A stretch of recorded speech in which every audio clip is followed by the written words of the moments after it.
हमारे इस चैनल गांव की नौटंकी को लाल बटन दबाकर सब्सक्राइब करें व घंटी के निशान का बटन दबाएं ताकि सभी नए वीडियो आप तक तुरंत पहुंचे बिल्कुल मुफ्त।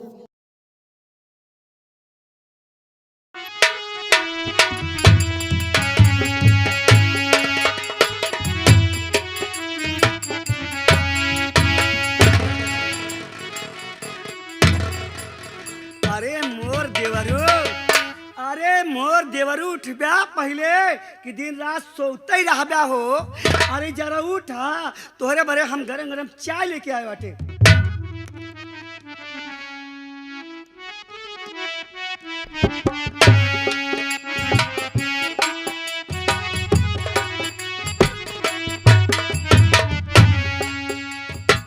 अरे भाभी, सुबह सुबह आप? अरे अरे मोर देवरू तोहरे बरे चाय ले आए बाटे। रात भाई मेहनत करत है बरे हम चाय लेके आए।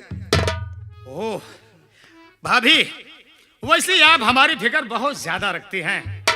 अरे क्यों नहीं, तुम तो हमारे जिगर के टुकड़े हो। अरे जब भतार नहीं है तुम तो हमारे असली भतार हो गए हो। वैसे भाभी आपने सही कहा कि जो मजा आप में है वो मजा किसी में नहीं है। देखो देवर, मजाक मत करो, मजाक का टाइम नहीं, नहीं है। अच्छा, इसमें मजाक करने वाली क्या बात है भाभी? अरे मेरे हाथों से गरम गरम चाय तो पी लीजिए। बेशक पीऊंगा, क्यों नहीं पीऊंगा। अरे वाह भाभी वाह, कितनी बढ़िया चाय है, बड़ी कड़क चाय है। चाय की भूजी नहीं तो कहता निकोली। क्या बात है भैया पियत? अरे तुम्हारे भैया चाय पी रहे हैं और क्या है। का यार चाय पिए से का होई? भाभी के हाथों को चाय पी करके बड़ी मजा आ रही थी। चाय पी के मजा आवत बा, कभो भौजी से पूछे तो का मजा मिला है? हाँ हाँ, काहे नहीं।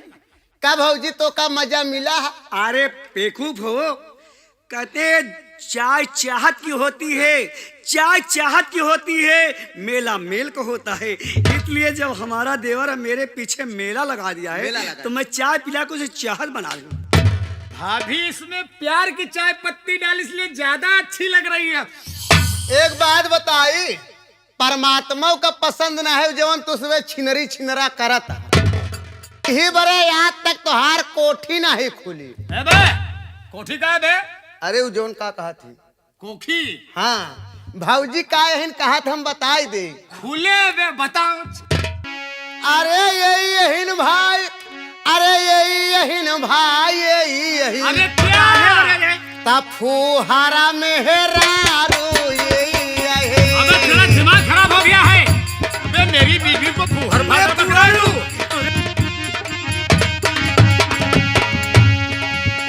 अपने घर में बासिला लोढ़ा। का भरे का भरा। दिमाग खराब है तो मार खाएगा। और चटनी खूनाई मुसारे से। अपन मन से धूपना रहा। अच्छा तब का भरे। और काम चला वही दूसरे से।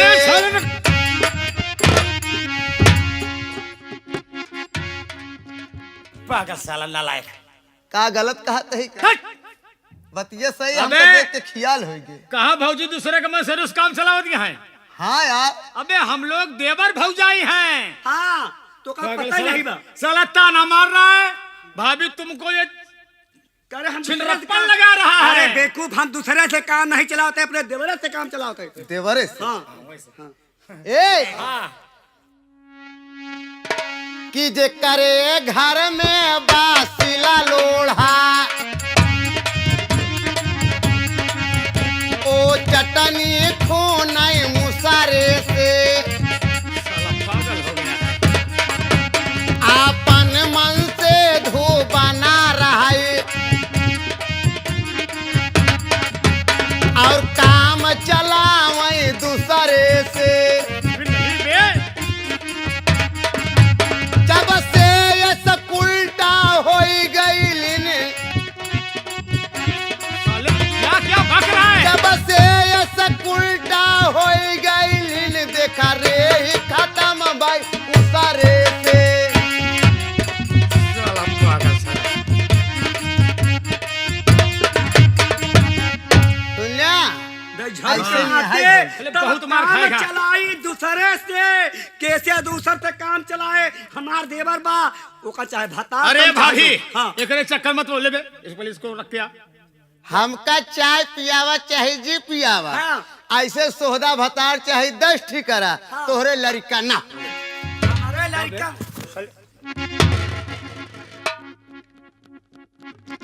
चल बे, चल। जा, महारानी का सोदा।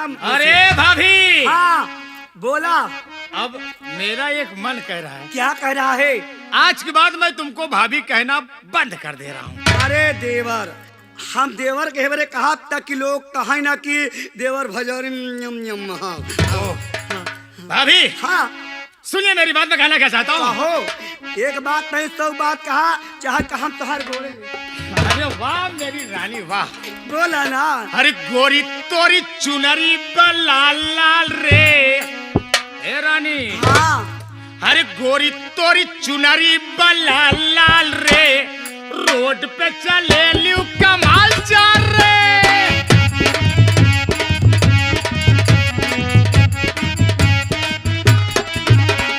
गोरी तोरी चुनरी लाल लाल रे, गोरी तोरी चुनरी लाल लाल रे, रोड पे चले लियो कमाल चार रे।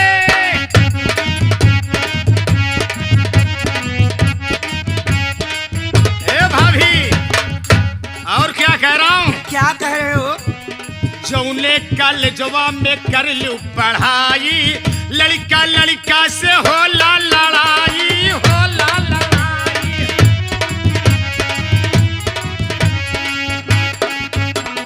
जौने कल जवाब में कर लू पढ़ाई, लड़का लड़का से होला लड़ाई, होला लड़ाई। वाह। ए भौजी, भौजी हो। बोला ना। अरे लड़कन का हेला सब मोर माल रे। ना ना ना ना, ऐसा नहीं। सही, तोहार माल। लड़कन का हेला सब मोर माल रे, रोड पे चले लियो कमाल चार रे।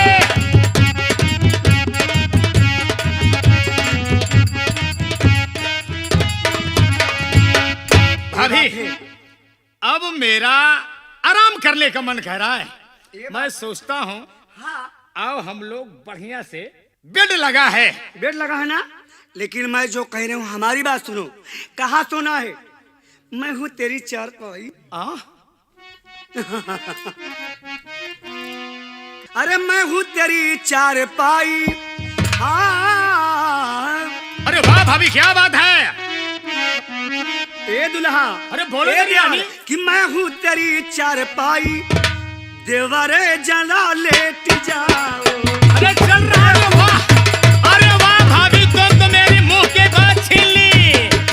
अरे चल रहा है। मैं हूँ देवर चारपाई। क्या बात है। मैं हूँ देवर चारपाई, देवर जरा लेट जाओ। है। मैं चल रहा हूँ, लेट ले। रतिया अंधेरिया सूझना डगरिया, रतिया अंधेरिया सूझना डगरिया। मुझसे करो ना चतुराई। ना ना ना ना ना, अरे भाभी, क्यों तरसा रही हो। मुझसे करो ना चतुराई, बलम जरा लेट। अरे चल।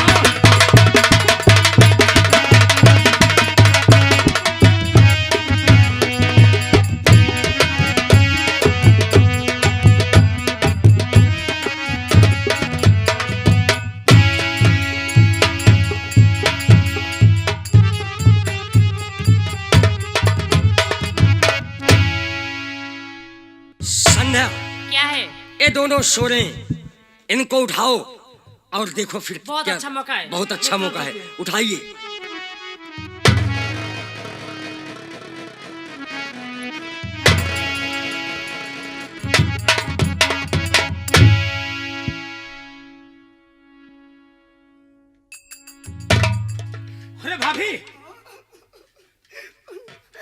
ये सब लोग यहाँ कैसे आ गए?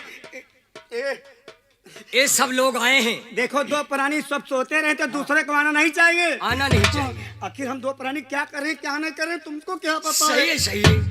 हम लोगों को तो नहीं आना चाहिए। हाँ, दो प्राणी के बीच में एक नाम है चाहिए।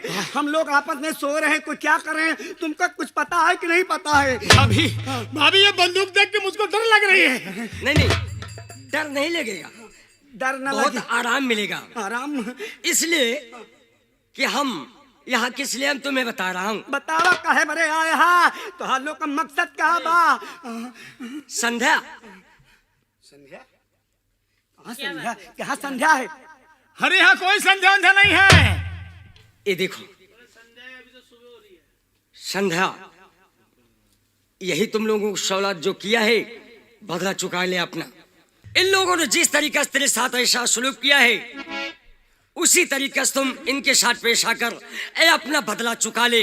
हम यहाँ पर खड़े हैं। ठीक है भैया। ठीक है। अरे भाभी बचाओ।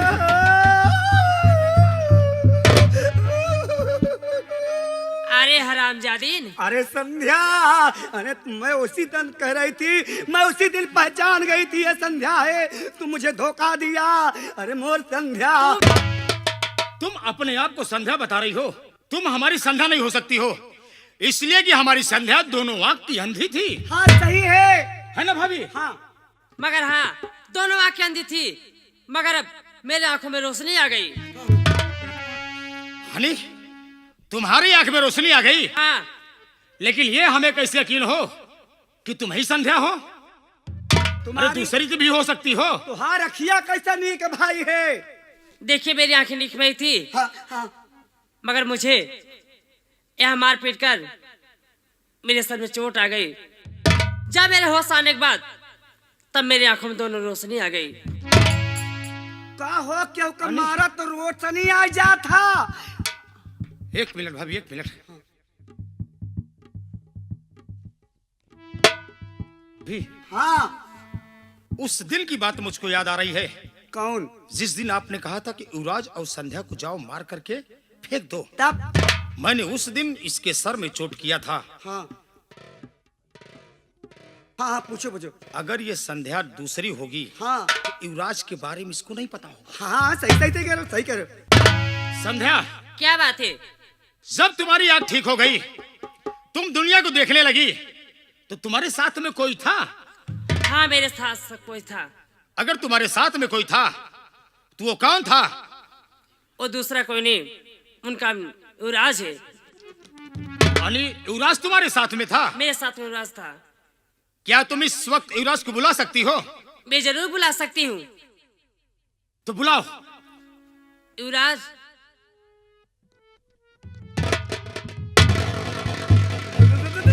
कुंवर सिंह, पहचान, वही तेरे नौकर युवराज तेरे सामने खड़ा है।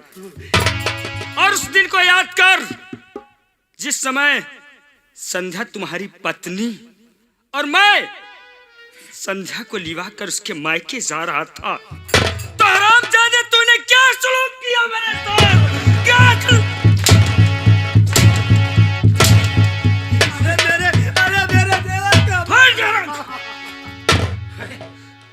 अरे युवराज, युवराज, अरे युवराज, मैं तेरे सामने हाथ जोड़ रहा हूँ।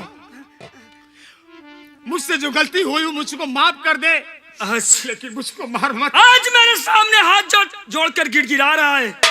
कल मैं तेरे तलवे के नीचे गिड़गिड़ाता रहा, तेरी अंधी पत्नी तेरे सामने गिड़गिड़ाती रही, लेकिन तूने हरामजादे एक न मानी।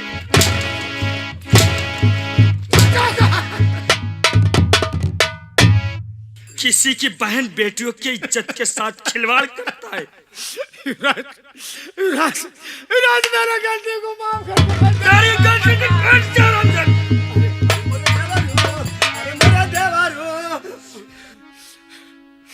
युवराज, क्या तू मेरी इतनी छोटी सी गलती की इतनी बड़ी सजा देगा?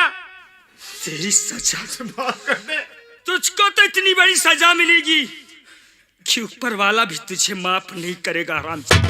नहीं युवराज, युवराज, युवराज, मैं ये पूरी हवेली तेरे नाम कर दूंगा, लेकिन मुझे मार मत। मुझे दौलत की जरूरत नहीं, मैं एक नौकर था बहुत लग रहा है। और मुझे इज्जत प्यारी है और तुझे दौलत प्यारी है, और जिसको दौलत प्यारी होती है वह इस दुनिया में नेक काम नहीं करता।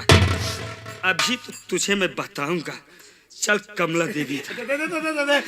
आप मेरे नौकर नहीं, मेरे देवर हैं। उस दिन शिक्षा दे रही थी कि संध्या को लिवाकर भाग जा। तुम कितना समझदार हो, बहुत समझ। कितना समझदार हो। समझदारी तुम्हारे अंदर है। देखो देवर, जैसे वो देवर ऐसे तुम देवर, जैसे वो देवर ऐसे तुम देवर हो। जिस तरीके से तू करती रही उसी तरीके से गरीब की बेटी के साथ करवाना चाहिए। तुझे जरा भी शर्म नहीं आएगा? अरे रो रो रो बाबा, अरे मेरे भाभी अरे राम हो। अरे मोरे राम। सबसे पहले आई हुई प्यारी जनता से जितना तूने किया है अपने किए हैं कारनामों की क्षमा मांगते। अरे मोरे रामवा, हे भगवान, हे भैया, अरे ऐसा करम जी करा नहीं, अपने देवरे के फंसा के दूसरे घर जीव जा रहा नहीं। हम जैसे देवरे के अपने फंसाई दिन, अपने पते को मरवाई दिन, ना भता रही हो तबा संगी, ना देवर संगी होता है। ऐसा करम क्यों जी करा? हमार बात याद रखा।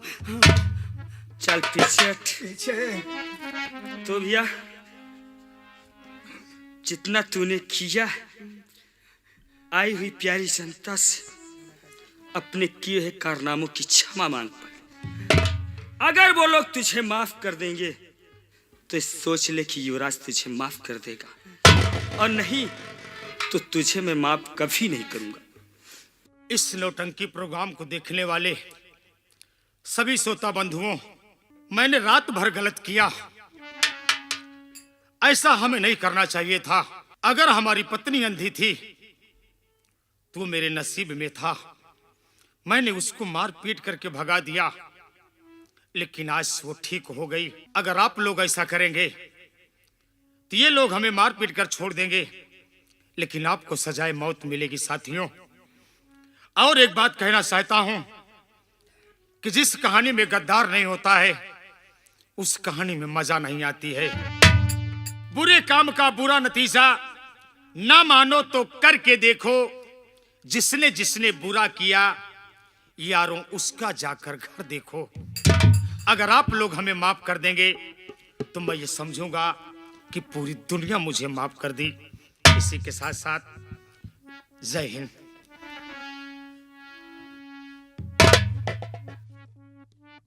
ये दर्शक बंधु तुझे तो माफ कर सकते, लेकिन तेरी पत्नी संध्या तुझे माफ कभी नहीं करेगी। संध्या, क्या बात है? मैं तेरे सामने खड़ा हूं, उठाकर बंदूक इन दोनों के सीने में लगाकर वार कर दे। कमीने, तुझे दुनिया लोग माफ कर देंगे, मगर आज मैं नहीं माफ करूंगी आपको। संध्या, तुझे दुनिया सुध दुनिया में फंसा संध्या, दूंगी। मुझे माफ कर दे, मुझे माफ कर दे। मैं आज के बाद ऐसी गलती कभी नहीं करूंगा संध्या, कभी नहीं करूंगा संध्या, कभी नहीं करूंगा खबरदार, संध्या। जो अपनी जुबान से मेरा नाम लिया तो मानने के लिए तैयार हो जाओ। तुझे दुनिया माफ कर देगी, मगर आज मैं तुझे नहीं माफ करूंगी। मानने के लिए तैयार जाओ। नंबर 1, नहीं संध्या, नंबर 2, नहीं संध्या। ओ नंबर।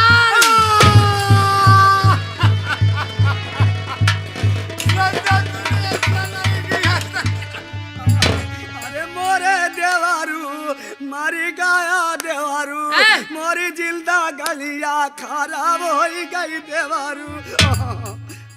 हराम जादीन, तू भी नहीं जिंदा बचेगी। आपको भी दुनिया माफ कर देगी, मगर मैं नहीं माफ करूंगी। जाओगे तुमको मैं भेजूंगी आज। तैयार जा मरने के लिए। नंबर 1, नंबर 2, ओ नंबर।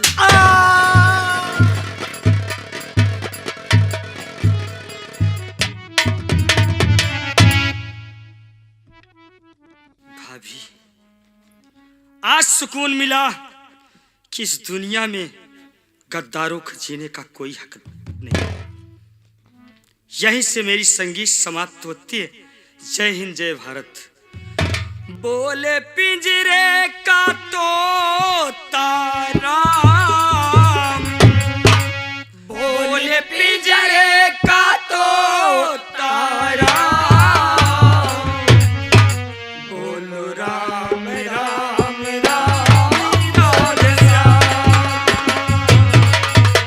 बोलो राम राम राम राधे श्याम। बोले पिंजरे का तोता राम, बोले पिंजरे का तोता राम, बोलो राम राम राम राधे श्याम, बोलो राम राम राम राधे श्याम।